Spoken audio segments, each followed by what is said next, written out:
The vice president touching down in Iowa today to visit flood-washed-out communities. The VP saying that he's hoping his visit will draw more attention to the historic disaster and put pressure on Congress to pass a disaster relief package.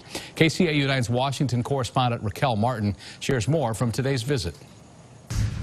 We're going to get the support that Iowa needs. Vice President Mike Pence returned to disaster zones in Iowa Friday, promising to bring relief to thousands impacted by historic floods. We're going to work with your governor, work with your senators until we rebuild Iowa bigger and better than ever before. In some communities, farmland is still flooded and destroyed crops remain underwater. Pence joined Iowa Governor Kim Reynolds and Republican Senators Joni Ernst and Chuck Grassley to tour the damage. It's now reached almost $2 billion.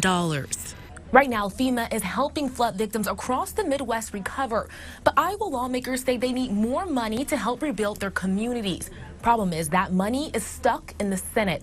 It was blocked by Democrats in the United States Senate.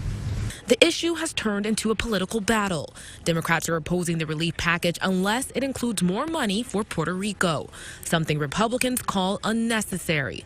In the meantime, Grassley is pushing for new ways to help victims. Let's continue the bipartisan tradition. This week, he announced a tax credit plan to help businesses pay employees even while closed. It also gives victims access to their retirement accounts. Help them get relief. But it could be a wait. Congress is now out for 2 weeks. Pence says he hopes his visit and images of destruction will send a message once they return. It's time for Congress to act.